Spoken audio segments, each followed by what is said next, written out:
Hello বন্ধুরা, আমি আজকে আবার একটা রেসিপি নিয়ে তোমাদের কাছে হাজির হলাম। সেটা হচ্ছে, আমার তো জানো সবই খুব নর্মাল রেসিপি থাকে। ডিমের পোলাও। ডিমের পোলাওটা করার জন্য প্রথমে যা যা লাগবে সেটা আমি তোমাদের সাথে জানিয়ে পরিচয় করিয়ে দিচ্ছি। প্রথমে আমি কড়ার মধ্যে সাদা তেল আর ঘি দিয়েছি।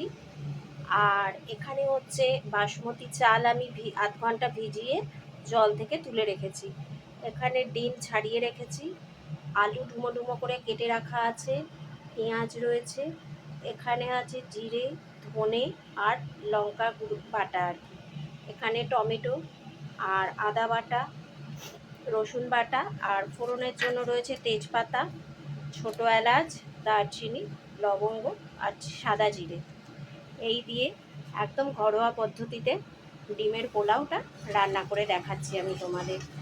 তা প্রথমে যেটা করতে হবে, যে এই তেলটা গরম হয়ে গেছে, প্রথমে যেটা করতে হবে সেটা হচ্ছে আলুটাকে আমাকে ভেজে নিতে হবে। আলুটা আমি একটু ভেজে নিচ্ছি।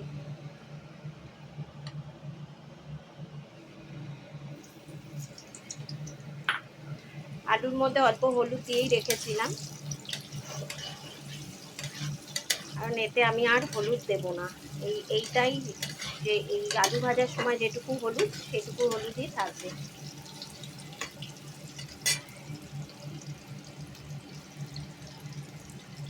দেখো লাল লাল করে ভাজা হয়ে গেছে।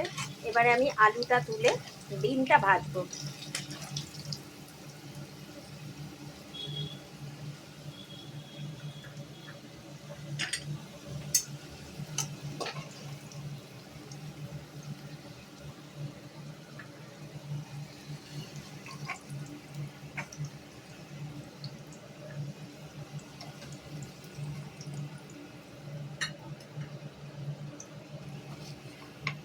আলুটা না বেশ একটু ভালো করে ভাজলে টেস্টটা খুব ভালো হয়।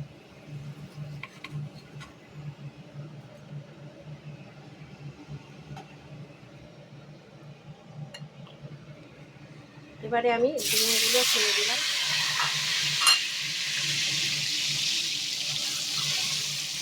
ডিমটা একটু হালকা করে ভাজবো।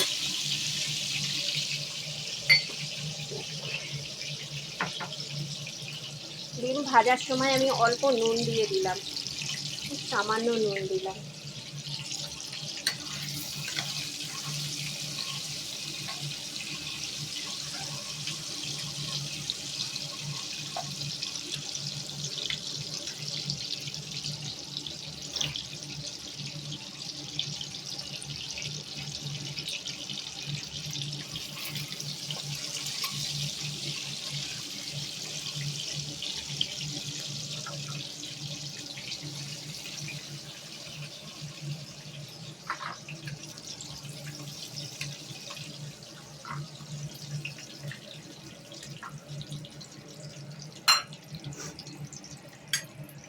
এবারে আমি ফোড়নের জন্য যেটা গোটা গরম মশলা, জিরে, তেজপাতা রেখেছিলাম, সেইটা দিয়ে দিলাম। গোটা গরম মশলা, জিরে, তেজপাতা দিয়ে এর মধ্যে আমি পেঁয়াজটাকে দিয়ে দেবো।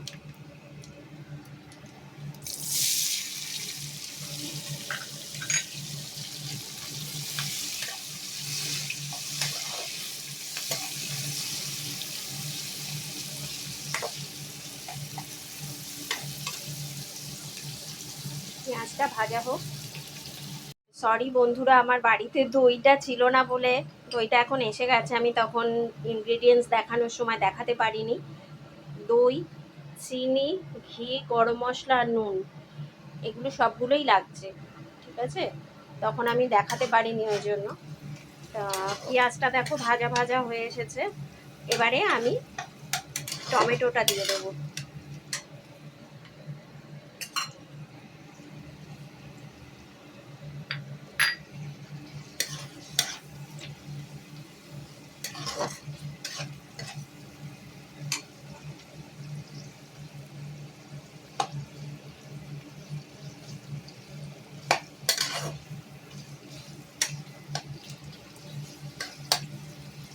টমেটোটা দেওয়ার পরে আমি একটু চিনিটা একটু বেশি পরিমাণেই দিলাম, কারণ এতে টক দই পড়বে তো। তা টক দইটা পড়লো, টমেটো পড়েছে, সেটাকে ব্যালেন্স করার জন্য চিনিটা একটু বেশি পরিমাণ দিলাম।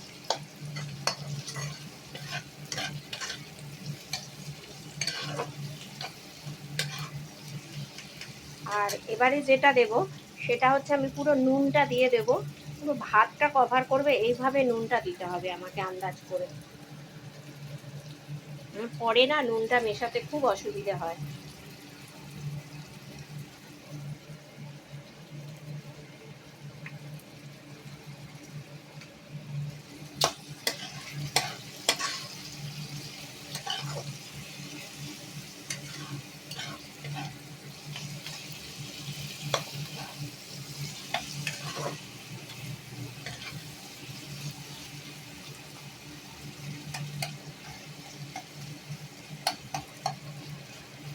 এবারে আমি এর মধ্যে আদা বাটাটা দিয়ে দিচ্ছি।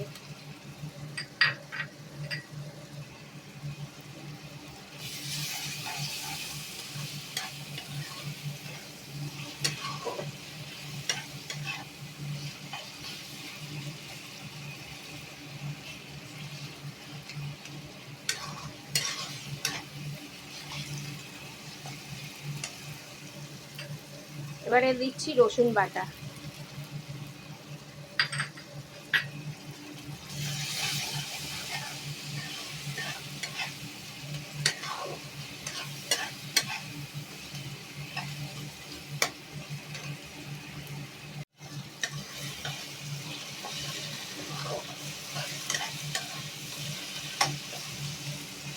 এবারে এই জিরে ধনে আর লঙ্কা যেটা বাটা ছিল এটা দিয়ে দিচ্ছি, তোমরা গুঁড়ো দিয়েও করতে পারো।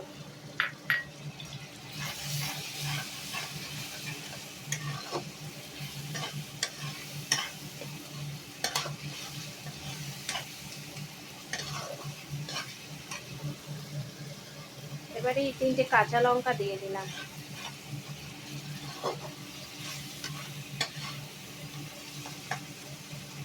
সব মোটামুটি দেওয়া হয়ে গেছে, এবার টক দইটা ফেটিয়ে দিয়ে দেবো।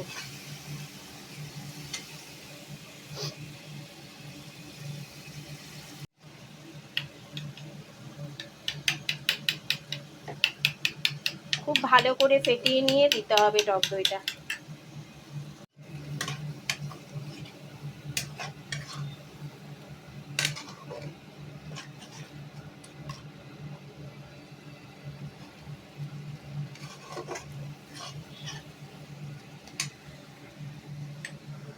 এবারে এই ফেটিয়ে রাখা টক দইটা দিয়ে দেবো।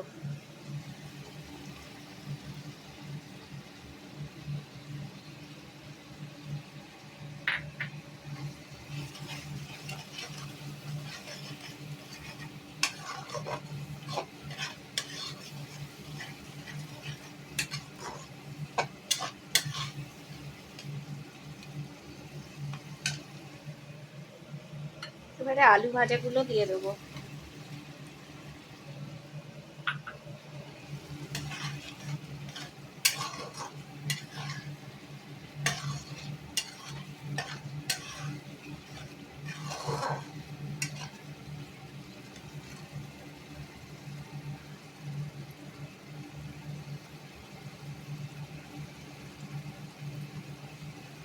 ও কালারটা কি এসছে দেখো শুধু একবার।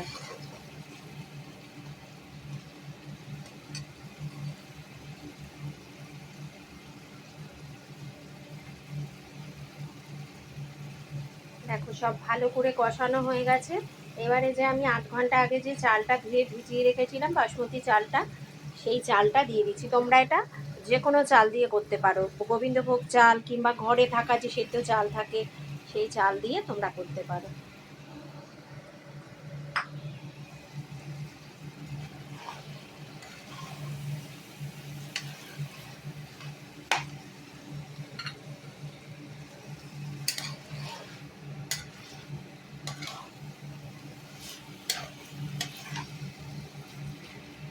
ভালোভাবে চালের সাথে মশলাটা মিশিয়ে যে বাটিতে আমি উঁচু উঁচু করে এক বাটি চাল দিয়েছি সেই বাটির আমি একদম ভর্তি ভর্তি নিয়ে দেবো, জল দেব। দেখো চালের সাথে মশলা খুব ভালোভাবে মিশে গেছে। এবারে আমি জলটা দিয়ে দেবো।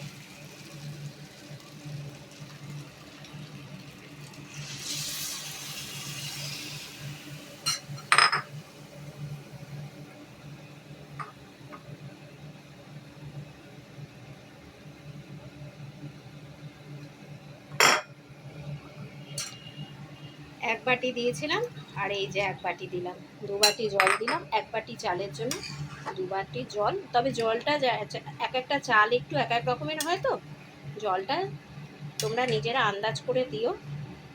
দিয়ে এবারে এটাকে আমাকে ঢাকা দিয়ে দিতে হবে, এটা আস্তে আস্তে হবে, তারপরে আমি তোমাদের দেখাচ্ছি।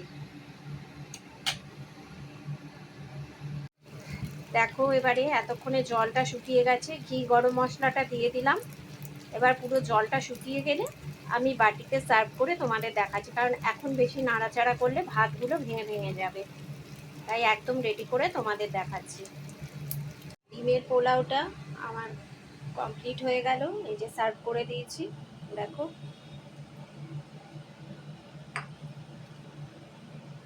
ভালো লাগলে একটা কমেন্ট করে জানিও কেমন লাগলো তোমাদের এই ডিমের পোলাওয়ের রেসিপি। আর বাড়িতে বানিয়ে খেয়েও অবশ্যই ভালো লাগবে, খুব সাধারণ জিনিস দিয়ে তাড়াতাড়িতেও হয়ে যায়। Bye, tata.